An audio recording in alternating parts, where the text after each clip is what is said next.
السلام علیکم ورحمۃ اللہ تعالی وبرکاتہ۔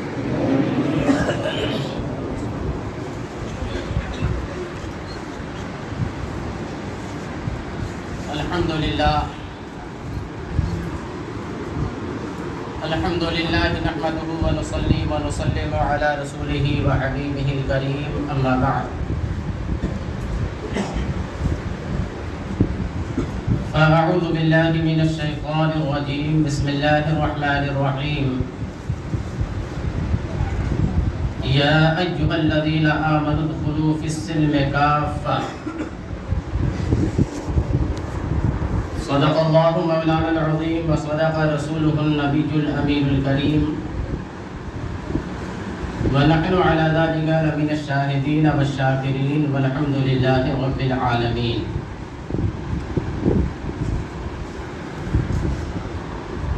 عقیدت و احترام کے ساتھ آئیے ہم سب مل کر حضور سرور کائنات فخر موجودات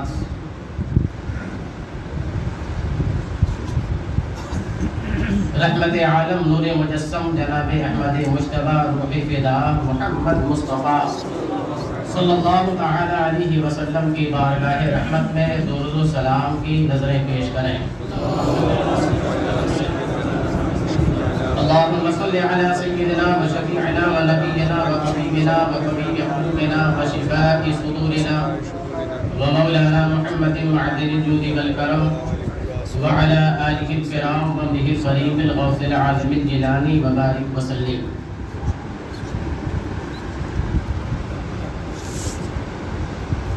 وہی رب ہے جس نے تجھ کو ہمتن کرم بنایا،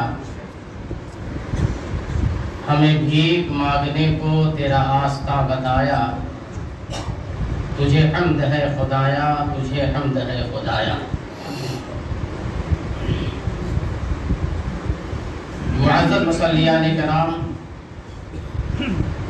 رفیقان گرامی،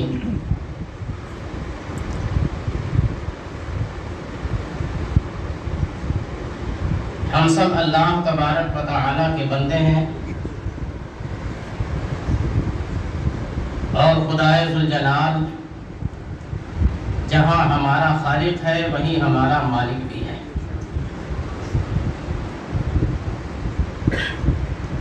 یہ اللہ تبارک و تعالی کا احسان ہے، اور کروڑوں احسان ہے، بلکہ اس سے کئی گنا زیادہ احسان ہے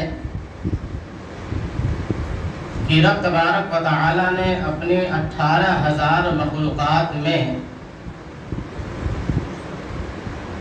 ہمیں صرف انسان ہی نہیں بنایا بلکہ مسلمان بنایا ہے۔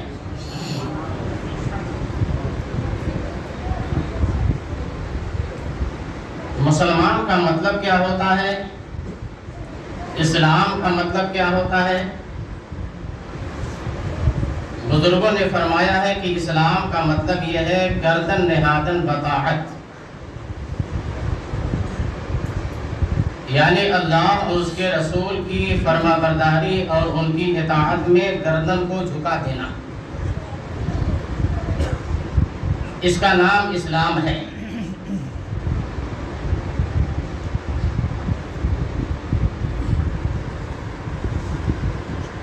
اللہ تبارک و تعالی نے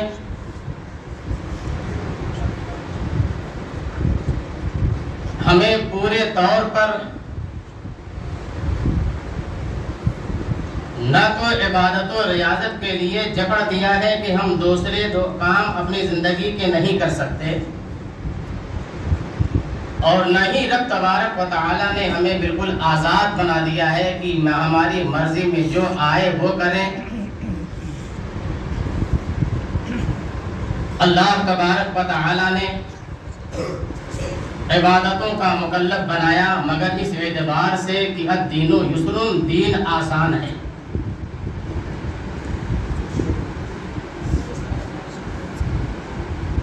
اور آزاد نہ بنا دیا کہ ہمیں نہیں معلوم ہے کہ ہماری دنیا اور آخرت کی زندگی کے لیے کیا چیز نقصان دہ ہے اور کیا چیز مفید ہے۔ یہ تو اللہ تبارک و تعالی ہی جانتا ہے۔ اسی لیے ہم کو رب تبارک و تعالی نے تکلفات اور آزادی کے حد میں رکھا اور ارشاد فرمایا یا ایھا الذین آمنوا ادخلوا فی السلم کافہ، اے ایمان والو اسلام میں پورے طور پر داخل ہو جاؤ۔ خطاب عام بندوں کو نہیں ہو رہا ہے، ان کو ہو رہا ہے جن کے دلوں میں ایمان ہے۔ مسلمانوں سے یہ خطاب ہو رہا ہے کہ تم اسلام میں پورے طور پر داخل ہو جاؤ۔ اس کا صاف اور واضح مطلب یہ ہے کہ اسلام نے تمہارے اوپر جو فرائض، واجبات، سنن و مستحبات عائد کیے ہیں تم اس کو اپنی زندگی میں لاؤ اور اس پر عمل کرو، اور جن چیزوں سے اسلام نے تمہیں منع کیا ہے ان چیزوں سے اپنے آپ کو باز رکھو۔ یہ ہو گیا مکلف ہونا اور یہ ہو گیا آزاد ہونا۔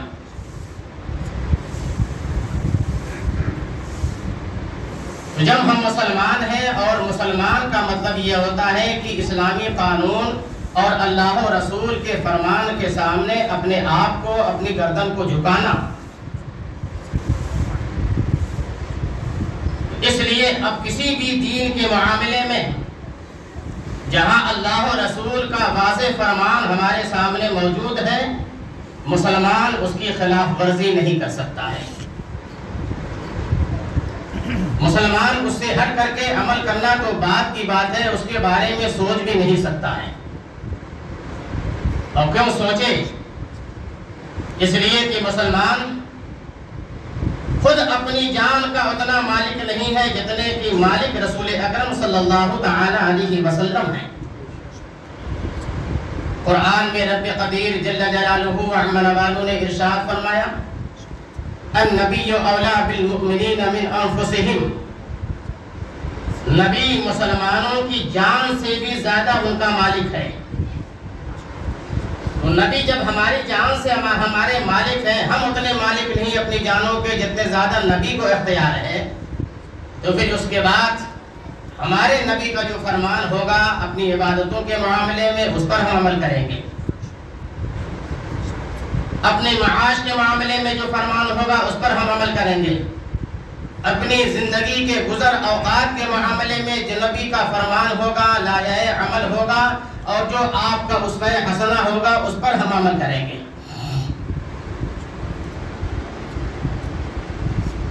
اللہ تبارک و تعالی نے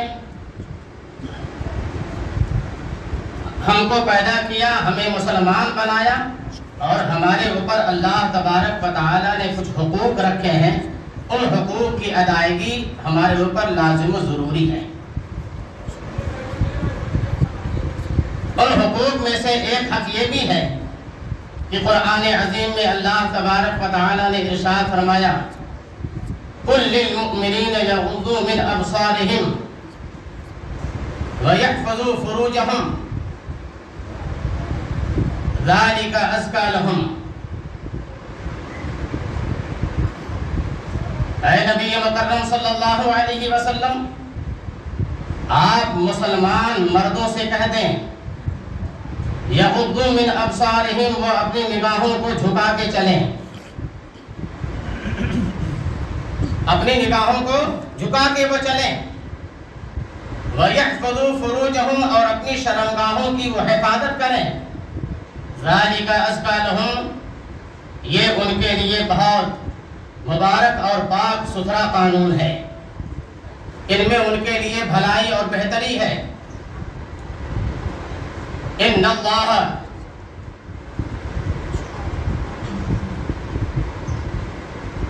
بے شک اللہ تبارک و تعالی وہ ساری چیزیں جانتا ہے جو تم کرتے ہو۔ پھر اس کے بعد رب کا خطاب ہوا وَقُلْ لِلْمُؤْمِنَاتِ يَغْضُضْنَ مِنْ أَبْصَارِهِنَّ وَيَحْفَظْنَ فُرُوجَهُنَّ وَلَا يُبْدِينَ زِینَتَهُنَّ، اور اے محبوب صلی اللہ علیہ وسلم، آپ مسلمان عورتوں سے یہ فرما دیں کہ وہ اپنی نگاہوں کو جھکا کے چلیں اور اپنی شرمگاہوں کی وہ حفاظت کریں، وَلَا يُبْدِينَ زِینَتَهُنَّ، اور اپنے حسن و جمال کی وہ آرائش و زیبائش کو وہ سر عام لوگوں کے سامنے نہ کریں، اس کا ایگزیبیشن نہ کریں، وہ اپنی زینتوں کو ظاہر نہ کریں۔ یہ مسلمان مردوں عورتوں سے آپ ارشاد فرماتے ہیں۔ اور ایک دوسرے مقام پر رب تبارک و تعالی نے ارشاد فرمایا، یا ایھا النبی قل لازواجک و بناتک و نساء المؤمنین، اے محبوب صلی اللہ تعالی علیہ وسلم، آپ اپنے ازواج طاہرات و مطہرات اور اپنی بیٹیوں اور مسلمانوں کی عورتوں سے ارشاد فرما دیں کہ وہ اپنے زینتوں کا اظہار نہ کریں، اس کی نمائش نہ کریں، اس کو وہ لوگوں کے اوپر ظاہر نہ کریں۔ یہ فرمان خداوند قدوس نے قرآن عظیم میں ایک دو جگہ پہ نہیں، مختلف مقامات پر فرمایا۔ کیوں؟ اس لیے کہ اللہ تبارک و تعالی نے مسلمانوں کو اور مسلمان کے مرد و عورتوں کو اور عورتوں کو اللہ تبارک و تعالی نے جو مقام دیا ہے اور جو انہیں اللہ تبارک و تعالی نے عفت و عصمت عطا جو فرمائی ہے، وہ اس لیے نہیں عطا فرمائی ہے کہ بازاروں میں اسے نیلام کیا جائے۔ اللہ نے مسلمان کی عورتوں کو عفت عطا فرمائی ہے کہ وہ اس کی حفاظت کریں، اور نہ مسلمان مرد اپنی مسلمان عورتوں سے غیر محرم عورتوں سے نظریں لڑائیں، اور نہ مسلمان عورتیں غیر محرم مردوں سے اپنی نظریں لڑائیں۔ دونوں کے لیے حکم یکساں ہے، دونوں ایک دوسرے غیر محرم کو نہیں دیکھ سکتے۔ حضرت سیدتنا ام سلمہ رضی اللہ تعالی عنہ اور حضرت سیدتنا حضرت میمونہ رضی اللہ تعالی عنہ، یہ دو ازواج مطہرات نبی اکرم صلی اللہ تعالی علیہ وسلم کی بارگاہ میں حاضر تھیں۔ اتنے میں حضرت سیدنا عبداللہ ابن ام مکتوم رضی اللہ تعالی عنہ تشریف لائے، جو ظاہری آنکھوں سے معذور تھے۔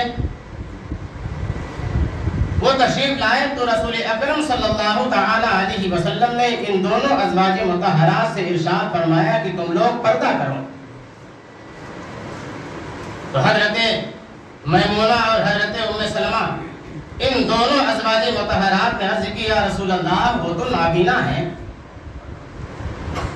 تو اللہ کے رسول صلی اللہ تعالی علیہ وسلم نے ارشاد فرمایا، وہ نابینا ہے مگر تم تو نابینا نہیں ہو۔ مطلب یہ ہے کہ جہاں مرد تمہیں نہیں دیکھ سکتا ہے، وہیں تم بھی مردوں کو نہیں دیکھ سکتی ہو۔ تمہارے لیے وہی حکم ہے جو مردوں کے لیے ہے۔ جب دونوں طرف سے یہ معاملہ ہوگا تب عفت کی حفاظت ہوگی، تب عصمت کی حفاظت ہوگی۔ یہ کوئی ضروری نہیں ہے کہ مرد دیکھے تو اس کی اسی کی نگاہ بہکے۔ کیوں؟ عورت اگر نگاہ ڈالے گی کسی غیر محرم نوجوان کے اوپر تو اس کی نگاہ کے بہکنے کا امکان نہیں ہے، بالکل امکان ہے۔ اس لیے مذہب اسلام نے دونوں راستوں کو بند کیا ہے کہ نہ مسلمان مرد مسلمان غیر محرم عورت کو دیکھ سکتا ہے، اور نہ مسلمان عورت مسلمان غیر محرم مرد کو دیکھ سکتی ہے۔ دونوں طرف سے معاملہ برابر ہے۔ یہاں تک کہ اللہ کے رسول صلی اللہ تعالی علیہ وسلم کی بارگاہ میں بعض مرتبہ کچھ صحابیات حاضر ہوئی ہیں، ان کے اوپر پردہ ہے، لباس وہ پہنی ہوئی ہیں، مگر لباس ذرا سا باریک رہا ہے تو اللہ کے رسول صلی اللہ تعالی علیہ وسلم نے اپنی نظریں پھیر لی۔ بلکہ ایک مرتبہ ایسا ہوا کہ ام المؤمنین سیدتنا عائشہ صدیقہ رضی اللہ تعالی عنہ موجود تھی۔ قبیلے بنو تمیم کی ایک عورت آئیں جن کے اوپر ہلکا دوپٹہ تھا، جس سے جو ہے بال اور جسم کی رنگت جھلک رہی تھی۔ تو ام المؤمنین حضرت سیدتنا عائشہ صدیقہ رضی اللہ تعالی عنہ نے اس کے دوپٹے کو لیا، اس کو پھاڑ دیا، اور آپ نے انہیں دبیز دوپٹہ عطا فرمایا، موٹا دوپٹہ عطا فرمایا، پھاڑ دیا اسے۔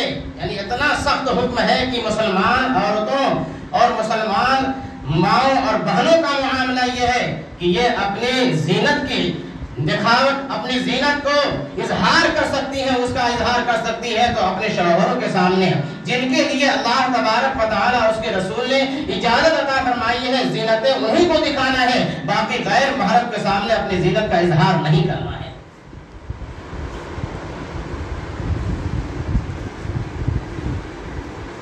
دنیا کا جب آپ مطالعہ کریں گے، دنیا کی قوموں کا آپ جب مطالعہ کریں گے تو آپ کو معلوم ہوگا کہ ایسی بھی قومیں دنیا میں گزری ہیں جو مسلمان نہیں رہی ہیں، مگر ان لوگوں نے جب اپنی عورتوں کے لیے پردے کا قانون نافذ کیا اور باضابطہ عورتوں کو پردے میں نکلنے کا حکم جاری کیا تو وہ مٹھی بھر تھے اور دیکھتے ہی دیکھتے دنیا کے بہت سے علاقوں پر ان کا جو ہے قبضہ ہوا۔ ان میں ایک قوم آپ کو رومن قوم ملے گی۔ رومن قوم کے بارے میں ملتا ہے کہ وہ بہت مختصر تھے، لیکن انہوں نے اسلام کے قانون کا مطالعہ کیا تھا۔ اسلام نے عورتوں کا مقام کیا دیا ہے، اسلام نے عورتوں کو عظمتیں کیسی عطا فرمائی، اسلام نے عورتوں کو عزتیں کیسی عطا فرمائی ہیں، اس کو پڑھا تھا۔ اس لیے اس قوم اور اس کے سرداروں نے اپنی عورتوں کے اوپر حکم لگایا، پابندیاں لگائیں، تو رومن قوم ان کی عورتیں حجاب کے ساتھ نکلتی، اور کیسے حجاب کے ساتھ؟ عام بڑے گھرانے کی عورتیں، دوسری عورتیں تو عورتیں ہیں جو اس قوم کی دایا تھی، جو ڈیلیوری کرایا کرتی تھی۔ آج آپ ہاسپٹل جاتے ہیں، کل جو ہے وہ دایا ہی جو ہے ڈیلیوری کرایا کرتی تھی۔ جو دایا تھی ان کا معاملہ یہ تھا کہ سب سے پہلے وہ اپنے جسم پر ایک پورا دوپٹہ ڈالتی، اور پھر اس کے بعد سر سے لے کر کے پاؤں تک بہت موٹی قسم کی ایک چادر ڈالتی، پھر اس کے بعد ایک نقاب ڈالتی، اور ایسے عالم میں اتنا اپنے آپ کو چھپا کر کے وہ لوگ باہر نکلا کرتی تھی۔ اس طریقے پر جب رومن قوم نے عمل کیا ہے تو دنیا کا ایک حصہ ان کے زیر نگی ہو گیا، دنیا کی ایک مملکت ان کے ہاتھ میں آ گئی۔ لیکن اس کے بعد یہ ہوا کہ جس طرح سے مرد آزاد ہے اسی طریقے سے عورتیں بھی آزاد ہیں۔ جب یہ قانون انہوں نے بنایا اور اس چیز کو اپنے عورتوں کے دلوں میں جب ان لوگوں نے ڈالا ہے تو جس طریقے سے پہلے وہ لوگ سمٹے ہوئے تھے وہ قوم آج بھی سمٹ گئی۔ عجب معاملہ ہے، اللہ تبارک و تعالیٰ نے ہم کو پیدا کیا، اللہ نے ہمارے جینے کا قانون بنایا، اللہ نے ہماری پینے کا قانون بنایا، اللہ تعالیٰ نے عبادتوں کا قانون بنایا۔ اللہ خالق ہے، اللہ مالک ہے، ہم اس خالق و مالک کے قانون کو چھوڑ کر کے کسی اور کے قانون پہ کیوں جا رہے ہیں اور عمل کر رہے ہیں؟ اگر کسی نے کہہ دیا کہ عورتوں کو آزادی کا حق حاصل ہے، یہ جسے کہنے والا جب کہہ رہا ہے یہ تو بتاؤ، اس سے پوچھو کہ تم آزاد ہو کہ نہیں ہو۔ اس سے سب سے پہلے یہ کہو کہ میرا مالک تو اللہ تبارک و تعالیٰ ہے، میرا خالق تو اللہ تبارک و تعالیٰ ہے۔ جب میرا خالق و مالک پروردگار عالم ہے، اس کا جو قانون ہوگا میرے جینے کے بارے میں، میرے مرنے کے بارے میں، میری عبادتوں کے معاملے میں، جو اس کا قانون ہوگا، اگر اس قانون سے تمہارا قانون متصادم نہیں ہوگا تب تو سوچا جائے گا، اور اگر اس کے قانون سے تمہارا قانون ٹکراتا ہوا نظر آئے گا تو میں اپنے رب ذوالجلال کے قانون پہ عمل کروں گا اور تمہارے قانون کو میں چھوڑ دوں گا۔ یہ مطلب ہے ادخلوا فی السلم کافہ کا۔ پورے طور پر اسلام میں داخل ہونے کا مطلب یہ ہے کہ اسلام نے جب قانون مسلمانوں کو دیا ہے، مسلمان اس پر سختی کے ساتھ عمل کرے۔ جب مسلمان اس پر سختی کے ساتھ عمل کرے گا تو پھر اس کے بعد دنیا کی کوئی طاقت، دنیا کی کوئی قوت ہم کو اپنے مذہبی قانون پر عمل کرنے سے روک نہیں سکتی ہے۔ کہاں تک روکے گی؟ ہم باز ہی نہیں آئیں گے، ہم اپنے اسلام کے دامن کو نہیں چھوڑیں گے، ہم اپنے اسلام کے قانون کو نہیں توڑیں گے۔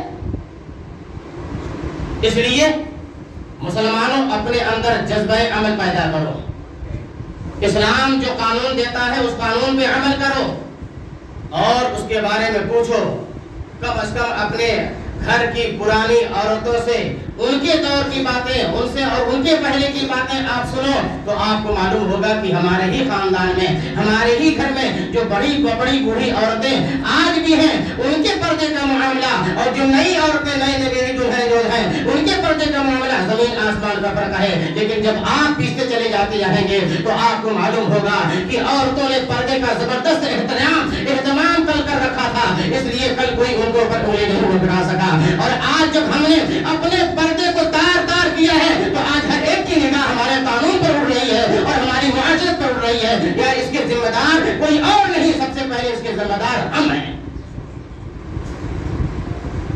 احتجاج بعد میں کرنا ہوگا.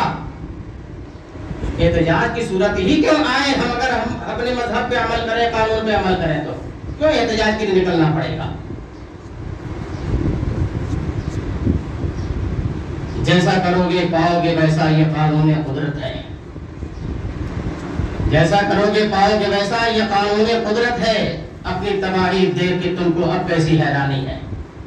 جو کچھ ہو رہا ہے صرف یہ نہ دیکھا جائے کہ فلاں کی نگاہ ہمارے قانون پر ہے، ہماری عورتوں پر ہے، ہماری بچیوں پر ہے، ہمارے کالج پر ہے، ہمارے اس پر ہے.